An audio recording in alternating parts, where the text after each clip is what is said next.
Julia, standing near the door of her classroom, quietly observed Michael. The boy's gaze briefly met hers, and Julia thought she saw something there: fear, desperation. When the man reached Michael, he grabbed the boy's arm without a word, pulling him towards the gate. Julia's heart raced. Why does he never smile when he sees his uncle? She thought. The image of Michael's teary eyes from the previous week flashed in her mind. He had whispered, almost inaudibly, "I don't want to go with him." That sentence had haunted Julia ever since. It hadn't started all at once. Julia couldn't pinpoint the exact moment when her unease over Michael shifted from a vague discomfort to something deeper, more sinister. But looking back, she realized it had been building for weeks, like a slow fog creeping into her thoughts, clouding her mind with worry. Michael had always been a quiet boy. He wasn't the type to cause trouble, nor did he ever demand attention in class. Yet, his silence had begun to feel heavy, oppressive even. While the other children raced around during recess, shouting and laughing, Michael would sit by himself, sometimes in a corner of the playground, his gaze fixed on the ground, as if he were trying to disappear into it. Julia first thought he might simply be shy, a little slow to warm up to new people or situations. But it wasn't just shyness. There was something more in the way he isolated himself, as though he was purposefully avoiding the joy and freedom other children seemed to take for granted. His clothes were always a little too worn, his shoes scuffed and his shirts wrinkled, as if no one at home paid much attention to how he looked. It wasn't neglect, at least not the overt kind. It was the subtle kind, the kind that lingered in the details, in the small things no one seemed to care enough about to notice. And then there were the drawings. Dark, strange drawings that filled the pages of his notebook, where other children sketched colorful scenes of parks, animals, and stick-figure families. Michael's sketches were full of shadows, abstract shapes, and solitary figures standing under rain-filled clouds. They weren't grotesque, but there was an unmistakable sadness in them, something that tugged at Julia's heart. She remembered the day she offered him a new sketchbook, hoping to see a spark of joy in his eyes. He had accepted it hesitantly, barely managing a whispered "thank you" without ever meeting her gaze. The moment stayed with her, the way his small hand had gripped the sketchbook, as if it were something foreign, a kindness he wasn't accustomed to. The thought unsettled her, a growing knot of anxiety tightening in her chest every time she looked at him afterward. That night, the memory of Michael's tear-filled eyes haunted her.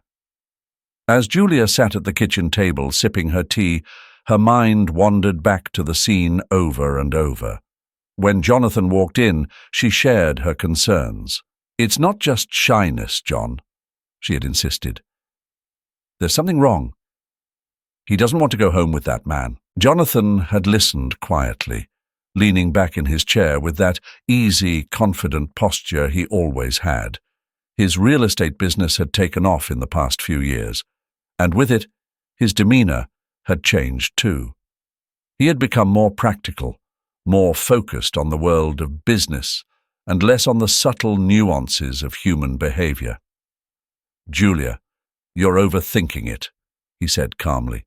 "You're his teacher, not his mother. Let the parents and guardians handle their responsibilities. Focus on your job." His word stung more than Julia cared to admit. There was a dismissiveness in his tone, as if her worries were baseless, nothing more than the concerns of an over-attentive teacher. But Julia couldn't shake the feeling that Michael's silence, his tears, were more than just childhood nerves. She knew something was deeply wrong, and for the first time she began to question if she could truly count on Jonathan to support her in finding out what it was. The late afternoon sun cast long shadows across the school courtyard, highlighting the stillness of the air as parents picked up their children. Her gaze rested on Michael, the quiet boy with downcast eyes and a timid demeanor. He was standing a little apart from the other children, clutching his backpack tightly, his body language tense and withdrawn. Something about the way he stood there, separated from the usual childhood excitement, made Julia's heart ache. Her eyes shifted to the man approaching Michael. The man moved with impatient, hurried steps, his face set in a rigid expression, eyes sharp, darting around as if he wanted to avoid being noticed. It was the same man, the same routine. Every day he arrived like this, and every day Michael hesitated before following him. Michael didn't resist, but the reluctance in his steps was palpable. As a teacher, she had learned to trust her instincts when it came to children.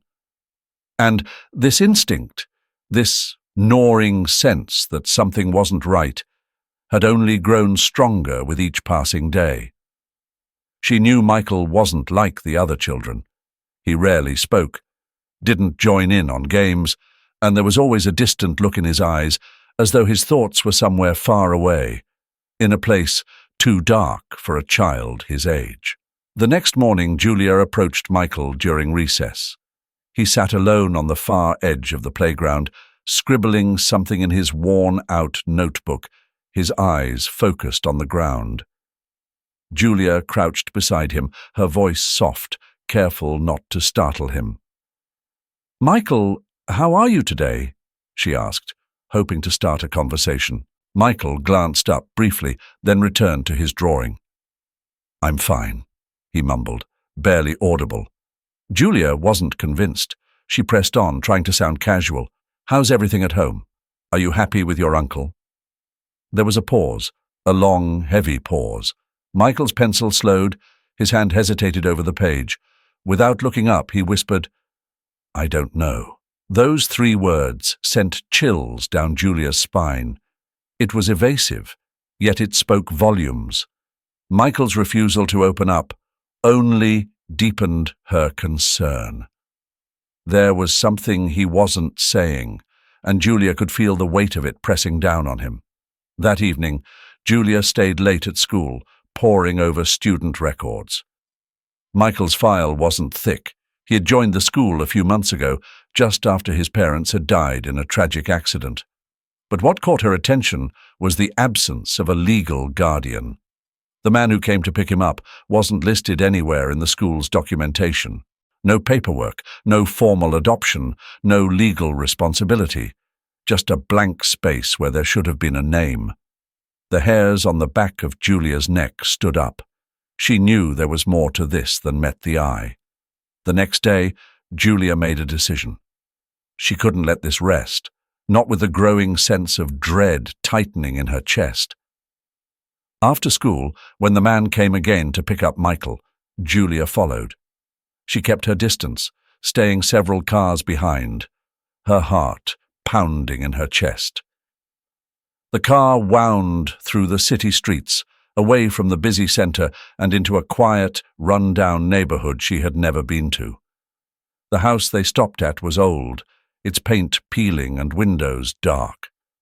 It stood at the end of a street lined with abandoned homes, a place forgotten by time.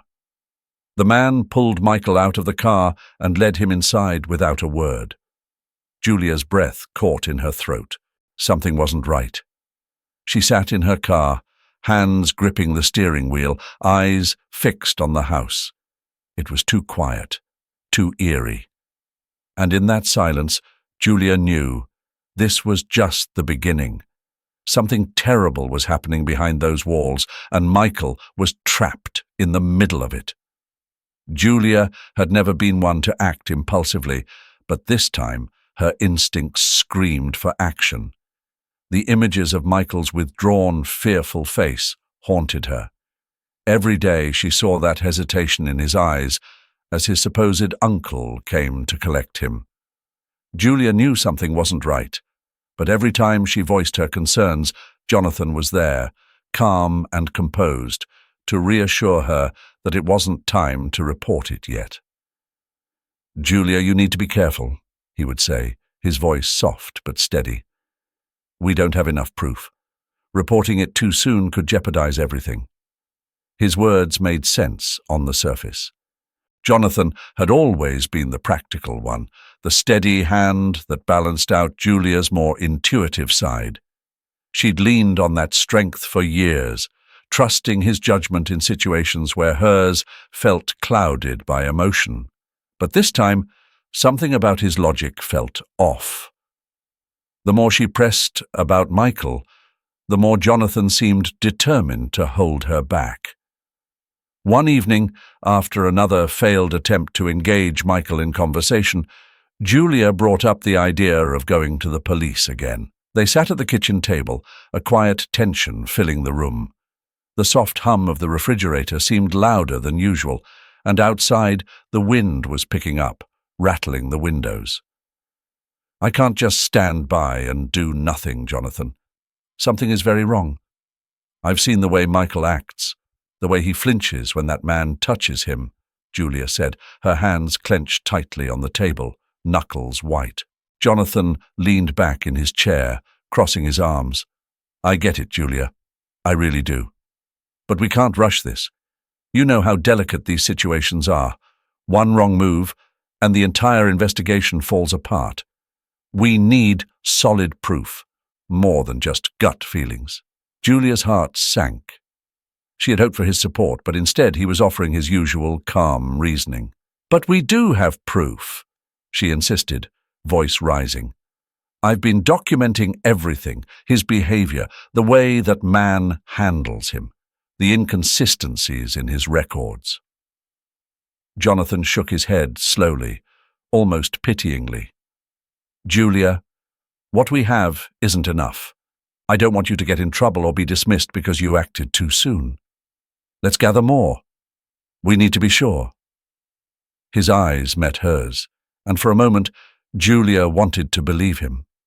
She wanted to believe that Jonathan was right, that caution was the best course. But something in his gaze felt too rehearsed, too practiced. It was the same look he had given her every time she brought it up, a look that dismissed her instincts. She felt her resolve waver, but nodded anyway, swallowing the unease bubbling in her chest. "All right," she said quietly. "I'll wait a bit longer." But deep down, the decision didn't sit right. A week later, Julia found herself sitting at her desk, flipping through the notes she had meticulously kept on Michael. She had everything down to dates, times, descriptions of his behavior, photos she had discreetly taken of the man who claimed to be his uncle. It was enough, she told herself, enough to finally make a move. She called Jonathan into the room, excitement and anxiety mixing in her voice. "I'm going to hand this over to police today," she said, laying the folder in front of him. Jonathan glanced at the documents, his face unreadable. "You're sure you've got everything?" he asked, his voice even. "Yes," she said, her confidence building. "I've got everything we need." Jonathan nodded slowly, then smiled, a soft, supportive smile that didn't quite reach his eyes. "All right, Julia. Let's make sure it's all in order before you send it off." Later that afternoon, as Julia prepared to meet with police, she reached for the folder she had carefully put together the night before. But it wasn't on her desk. Frowning, she searched through her drawers, then moved to the shelves. Still nothing. Panic started to rise as she checked every corner of the room. "Jonathan," she called, walking into the living room where he sat reading the paper. "Have you seen the folder I left out?" He looked up, his expression calm. "No, I haven't. Are you sure you didn't misplace it?" "I know I left it right here," she said, her voice wavering with growing anxiety. She continued searching frantically, but the folder was gone. "I'm sure it'll turn up," Jonathan said with a shrug, returning to his newspaper. "Maybe you just need to take a breath, Julia. You've been under a lot of stress." Her head spun as she stood there, feeling a cold knot tighten in her stomach. Something was wrong, deeply wrong. She wanted to believe it was just a mistake, that she had misplaced the folder in a moment of distraction. But the thought gnawed at her, a thought she couldn't shake. Jonathan knew. Julia looked at him, sitting there so calmly, and for the first time, doubt about her husband began to creep into her mind. She had trusted him for years, but now everything felt off. The tightness in her chest grew as her mind wrestled with conflicting emotions. How could someone who claimed to love and protect her be capable of erasing everything she had worked for? The atmosphere in Julia's home had shifted, almost imperceptibly at first. But over the weeks, as she became more consumed with the mystery surrounding Michael and his unsettling uncle, she couldn't ignore the way Jonathan's behavior began to change. It was subtle, but to Julia, it felt like every conversation was turning into an argument.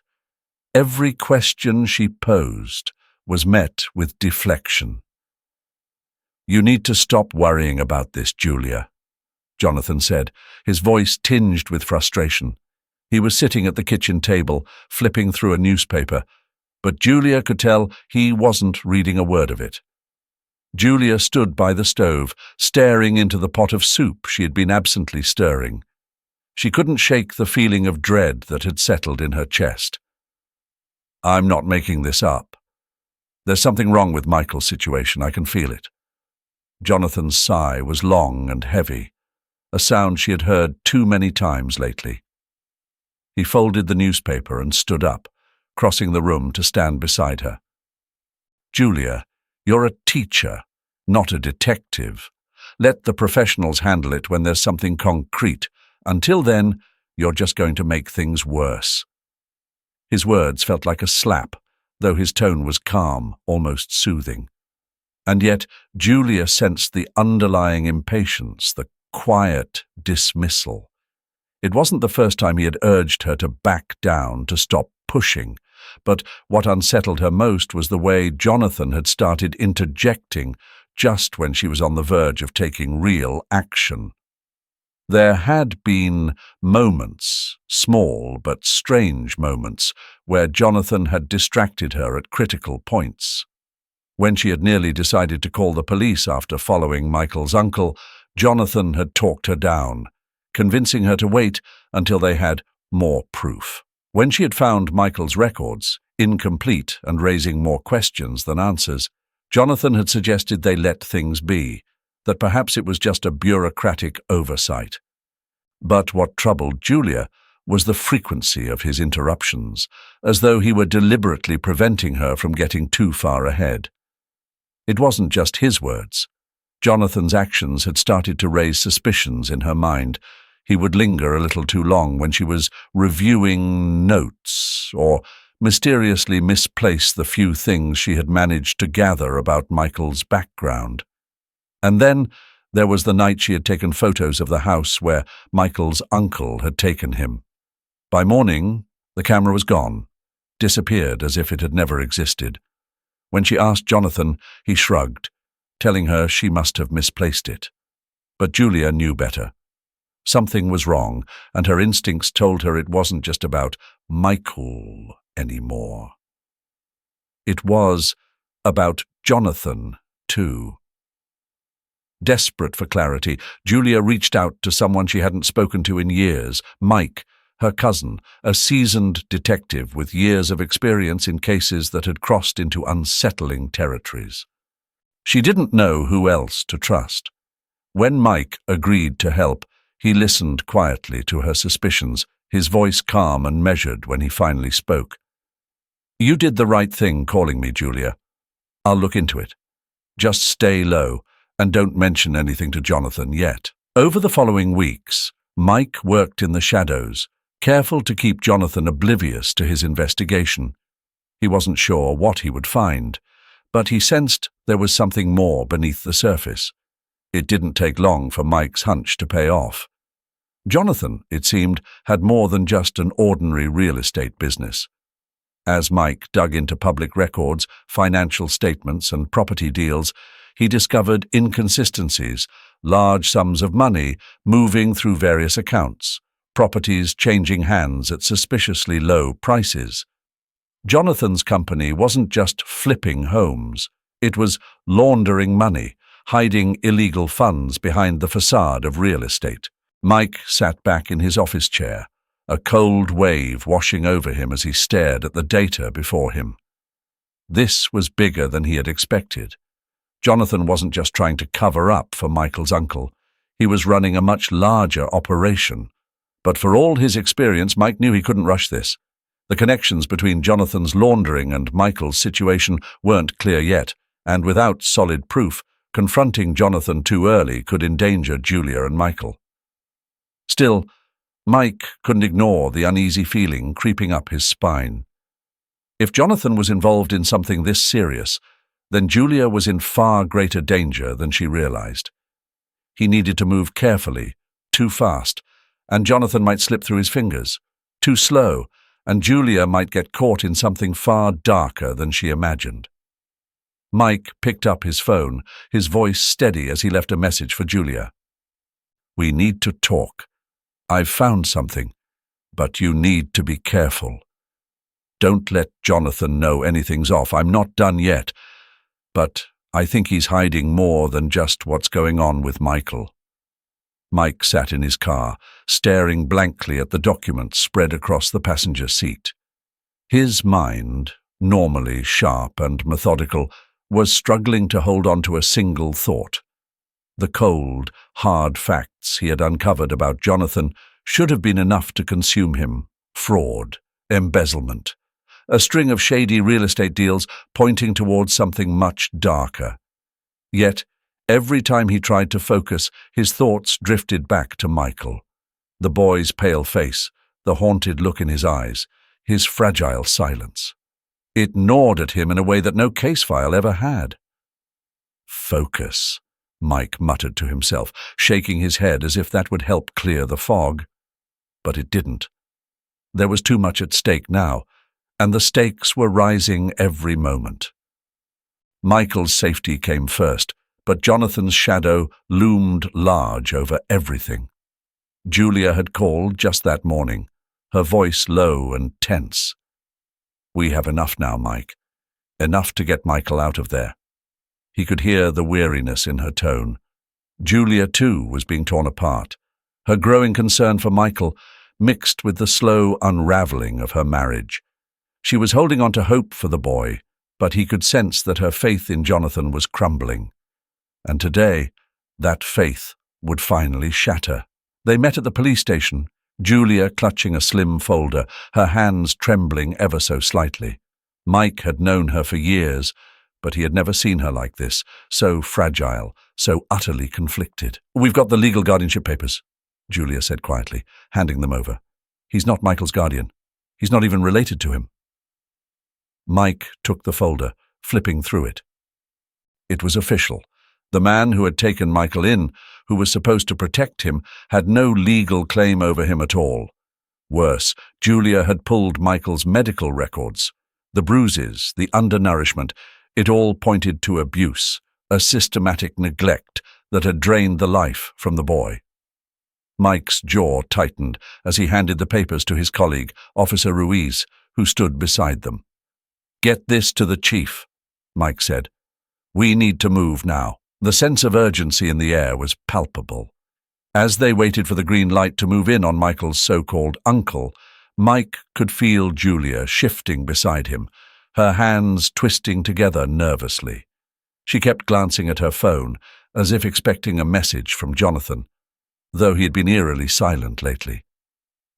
"I should have known sooner," Julia said, almost to herself, her voice barely above a whisper. "I should have seen it." Mike remained silent for a moment, choosing his words carefully. "You did see it. You acted when others didn't. You did more than anyone else would have." Julia didn't respond, but the tension in her shoulders didn't ease. Hours later, they watched from a distance as officers moved in, leading Michael away from the man's house. Michael looked small, so small, his eyes vacant, arms wrapped around his own body as if he were trying to shield himself from the world. Julia's hand clenched around the edge of her seat as she watched them take him to safety.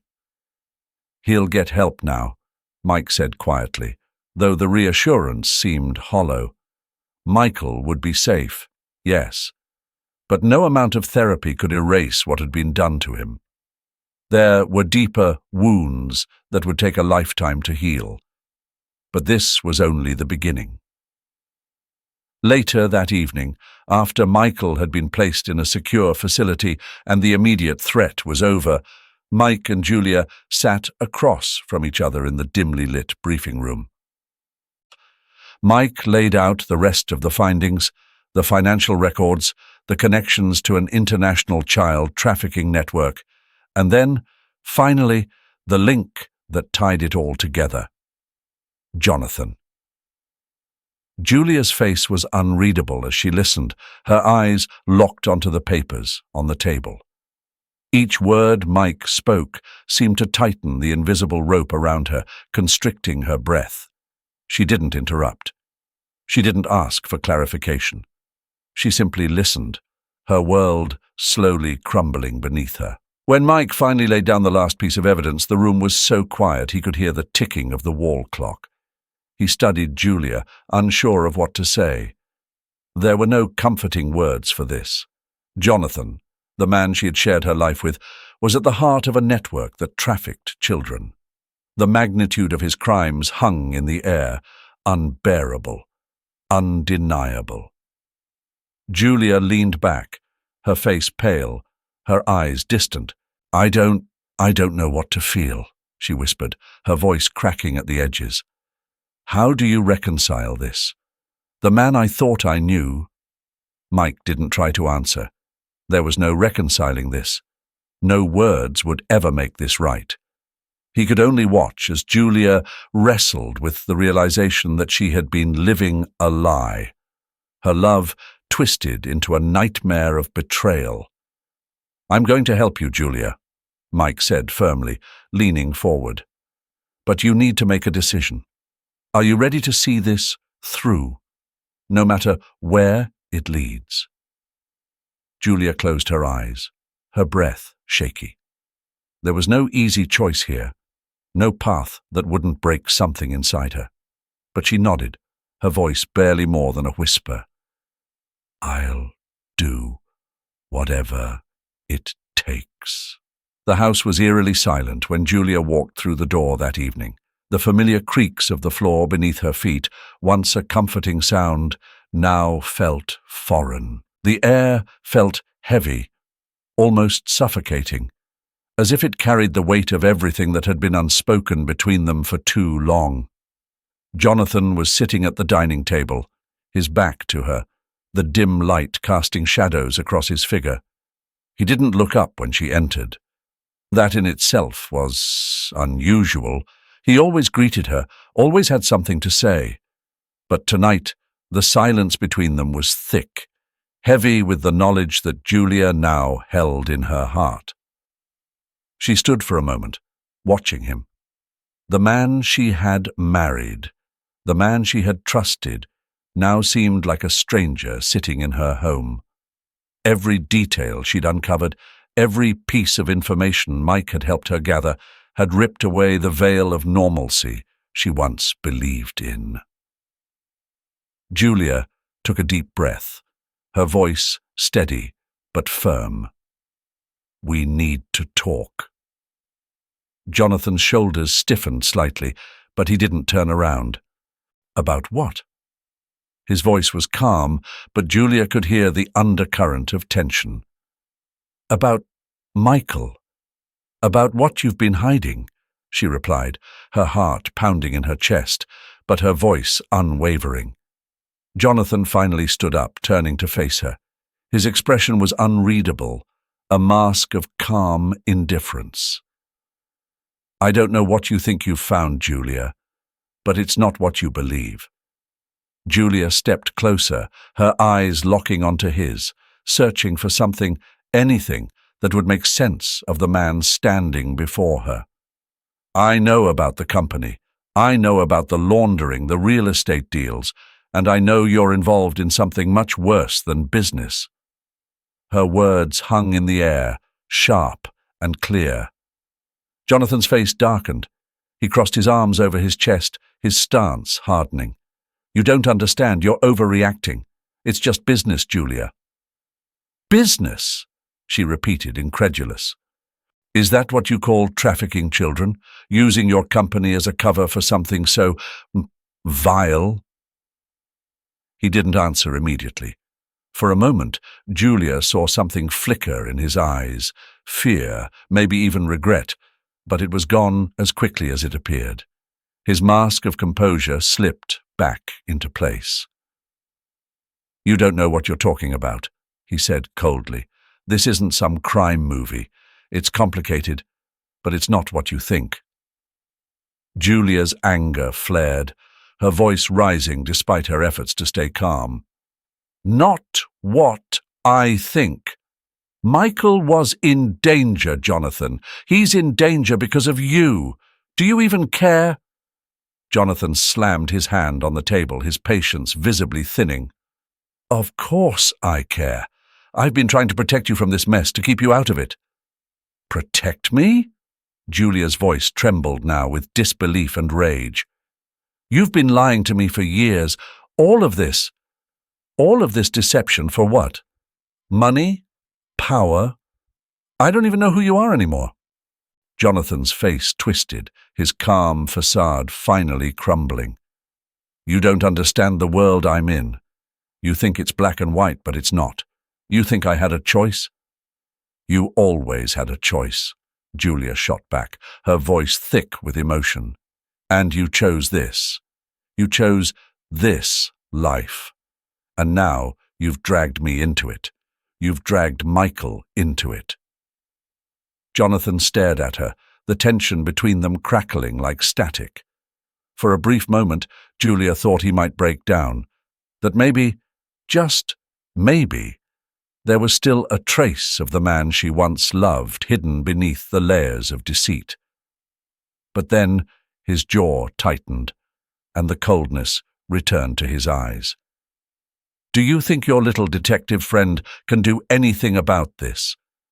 Do you think the police can help you?" He sneered. "You don't even know the half of it." Julia felt a chill run down her spine. There it was, the truth she had been dreading.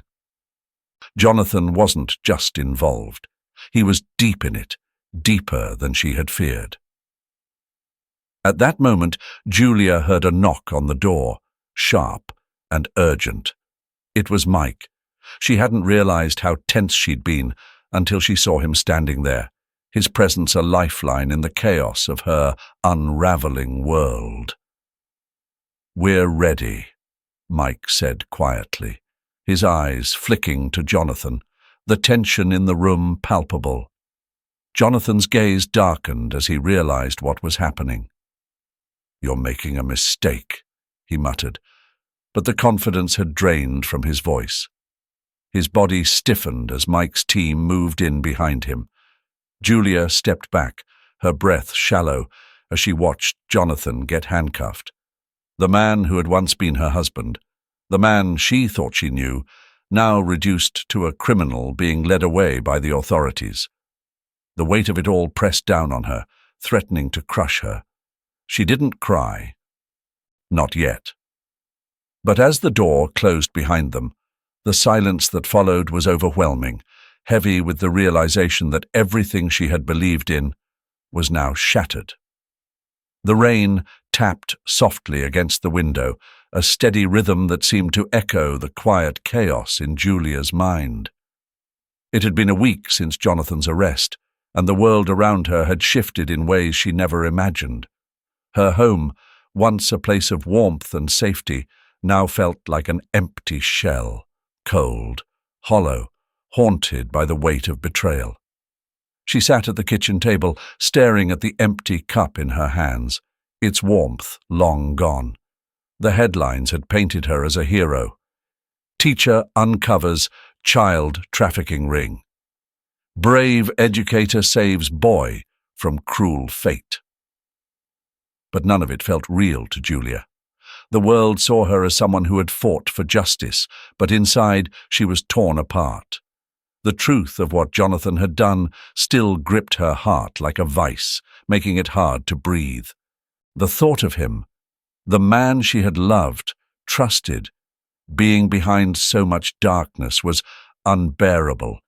Every day since the truth had come out, she had found herself retracing the steps of their life together, searching for signs she might have missed. How could she not have seen it? The moments of silence between them, the vague business trips, the secretive phone calls, were they all part of his elaborate web of lies? Jonathan had been there, by her side, through every struggle, every joy. And yet, beneath it all, he had been a stranger. A man involved in the very horrors she had spent her life protecting children from.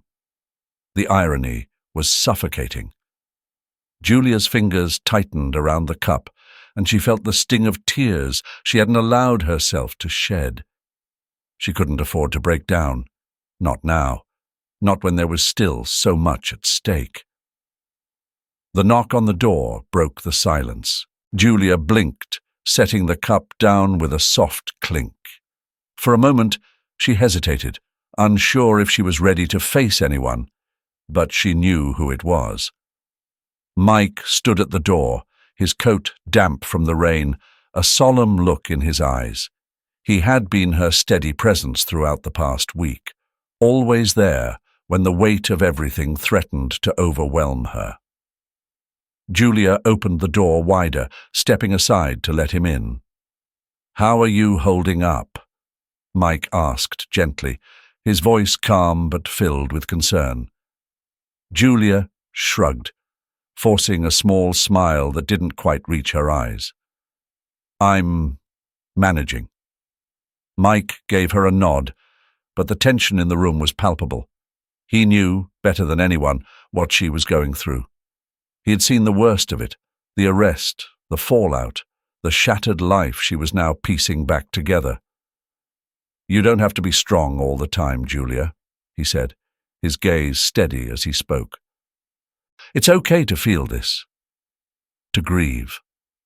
Julia looked away, the knot in her chest tightening.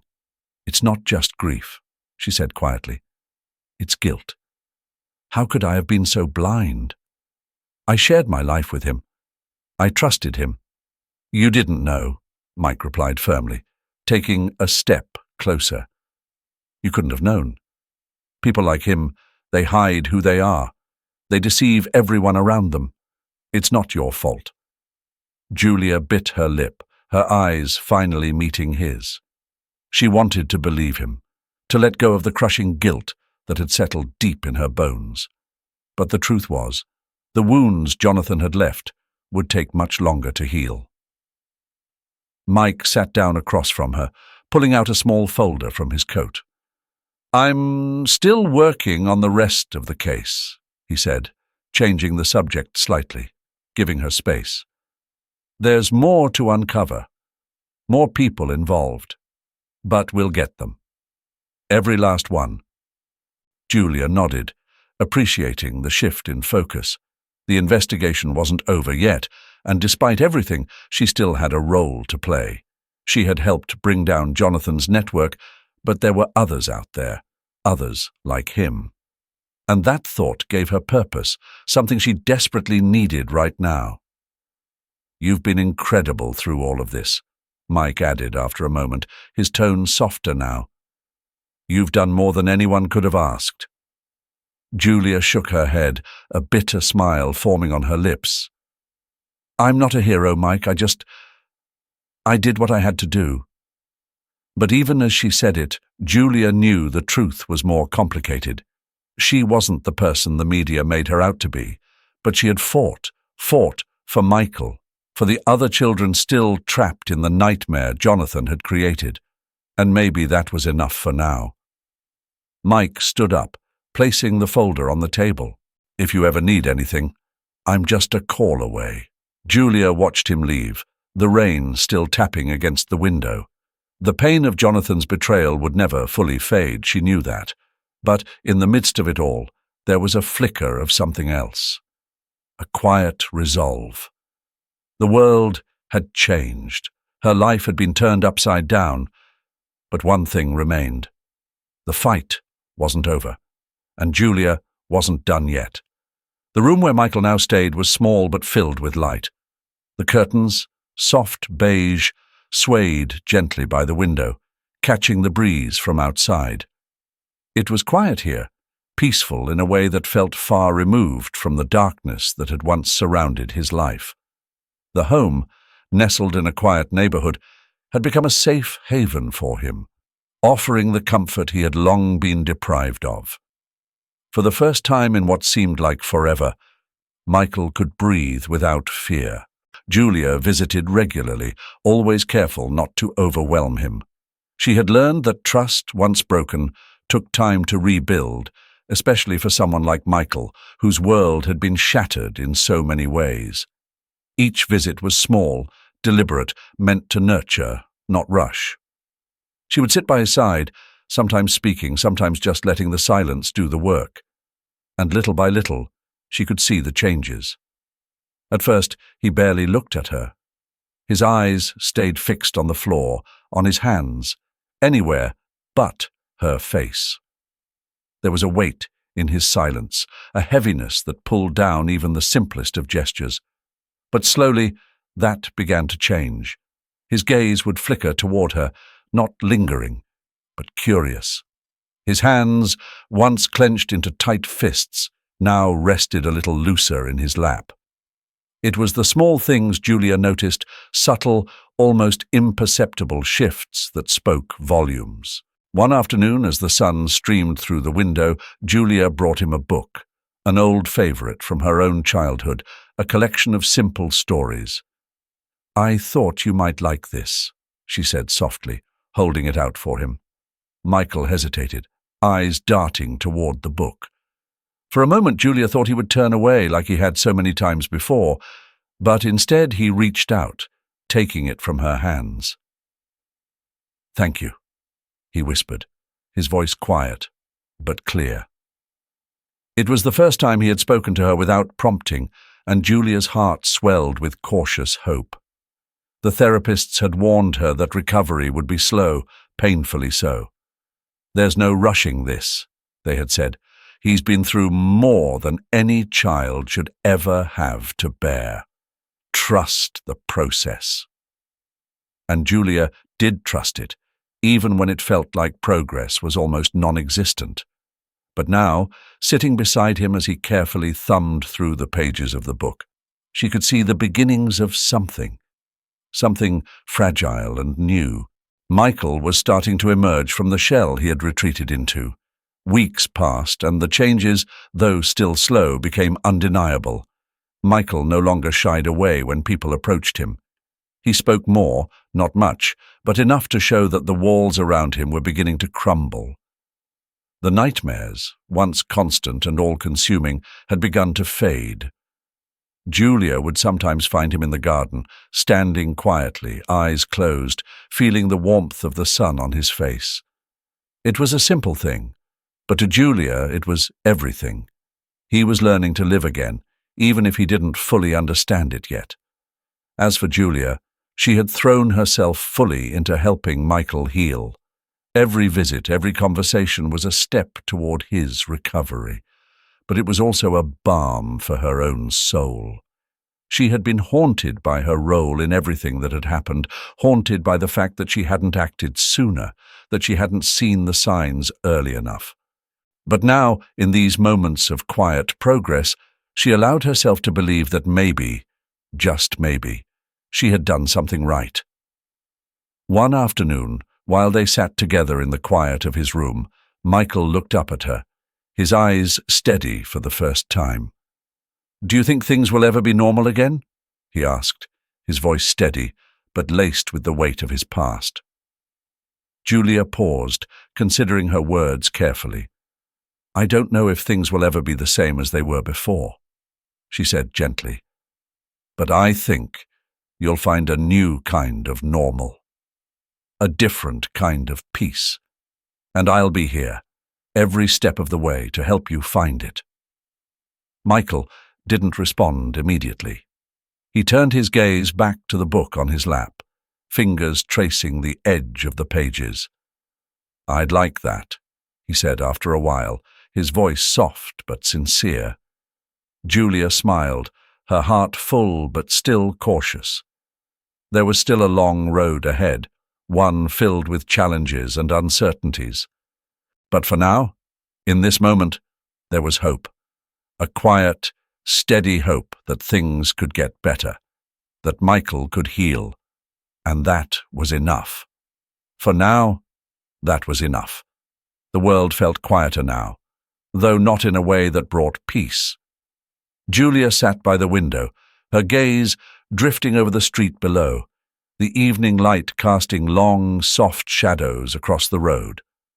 Jonathan was gone, locked away for crimes she could hardly bear to think about.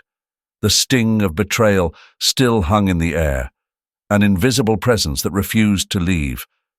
But life outside moved on as though nothing had changed. Cars passed, people laughed, the world turned, but Julia knew it would never be the same. Michael was in the next room, playing quietly, his soft footsteps occasionally echoing through the small apartment. It had been a long, painful process, watching him heal. There were days when he hardly spoke, days when the darkness in his eyes seemed impenetrable. But little by little, the boy was starting to find his way. The shadows of his past clung to him, yes, but they no longer consumed him. Julia's eyes lingered on a small drawing pinned to the fridge, a simple sketch Michael had done last week. It was nothing more than a sun rising over a hill, but it had been the first sign of hope, the first time he'd created something that wasn't wrapped in the deep, somber tones of his pain. It was a small victory, but Julia held onto it like a lifeline. She stood up and walked toward the living room where Michael sat on the floor, assembling a puzzle she had bought him. He didn't notice her at first, his focus fixed on the pieces, but when he did, he glanced up with a shy smile. The fear that once dominated his features had softened, though it hadn't disappeared entirely. She couldn't afford to be. There were too many children like Michael, children who needed someone to fight for them, to see them when no one else would. Julia had made a mistake once, turning a blind eye to the signs because she trusted the wrong person. She wouldn't let that happen again. From now on, she would be vigilant. She would protect the vulnerable, even if it cost her the last remnants of her old life. Because Michael wasn't the only child who had been failed by the system, and Julia wasn't the only one who had failed to see it in time. The next morning she woke up with a renewed sense of purpose. Michael, still sleepy-eyed, padded into the kitchen, rubbing his face as he mumbled a quiet, "Good morning." Julia smiled, feeling the first stirrings of hope settle in her chest. "Good morning, sweetheart." As they sat together, eating breakfast in the quiet calm of their small home, Julia knew the road ahead would be long, fraught with challenges neither of them could foresee. But for the first time in what felt like years, she didn't feel alone. Michael was healing, and so was she. Slowly, steadily, they were rebuilding their lives, one fragile step at a time. And as she looked across the table at Michael, his face brightened by the soft morning sun, Julia made another silent promise. She would never again turn her back on the signs of suffering. No matter how hard it became, she would fight for those who couldn't fight for themselves. Because that was what mattered now. That was what gave her life meaning again. Thank you all for staying until the end of Julia and Michael's story. This is a story about hope, healing, and courage, not just Julia's, but for all of us who dare to stand up against injustice and protect the vulnerable. If there's one thing this story leaves you with, it's this message. Sometimes the greatest strength doesn't come from winning everything, but from standing up after every fall and never giving up on doing what's right. If you enjoyed this story and want to hear more inspiring ones, don't forget to hit like and subscribe so you won't miss any upcoming videos. And if you have your own thoughts or stories to share, leave a comment down below. I'd love to hear from you. I'll see you in the next video. Thank you so much, and always remember, stand up for what's right, because those are the things that truly change our lives. Goodbye, for now.